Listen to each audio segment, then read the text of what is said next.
আসসালামু আলাইকুম ভিউয়ার্স, সকালে ধান খেতে চলে আসছি ধান ক্ষেতের আগাছা ধ্বংস করার জন্য।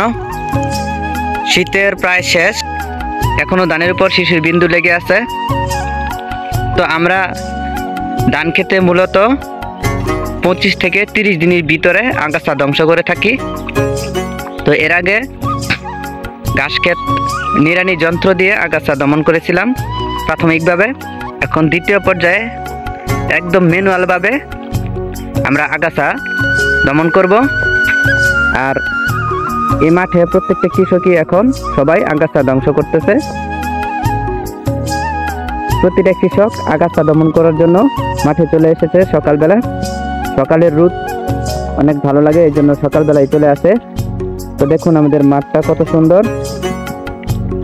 তো এখন সবচেয়ে বেশি বাংলাদেশে এটাই হয় যে হাত দিয়ে আগাছা দমন করে। এই পর্বে আমরা ধান ক্ষেতের আগাছা কতদিনে ধ্বংস করবেন সেটা দেখানোর চেষ্টা করতেছি। আপনারা দেখতেছেন এখন ধান ক্ষেতের বয়স 25 থেকে 30-এর মধ্যে।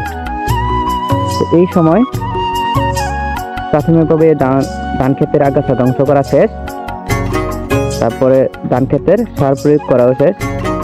তো এখন প্রথম পর্যায়ে ম্যানুয়ালভাবে আগাছা দমন করা হচ্ছে। তো দেখেন কত সুন্দর হয়েছে ধান ক্ষেত। তো ধান ক্ষেতের প্রতিটা পর্ব আমার ইউটিউব চ্যানেলে, এই ভিডিওর ডেসক্রিপশন বক্সে প্রতিটা পর্ব দিয়ে দিব, আপনারা দেখতে পারেন।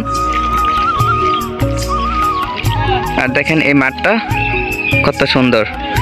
অনেক কৃষক মাঠে চলে আসছে আগাছা দমন করার জন্য। দেখুন সকালবেলা সূর্যাস্ত মাত্র উপরে উকি দিয়েছে। তো এখানে দেখুন কত কৃষক, মাঠটা কত সুন্দর দেখাইতেছে, সবুজ শ্যামল, অপরূপ বাংলার সৌন্দর্য।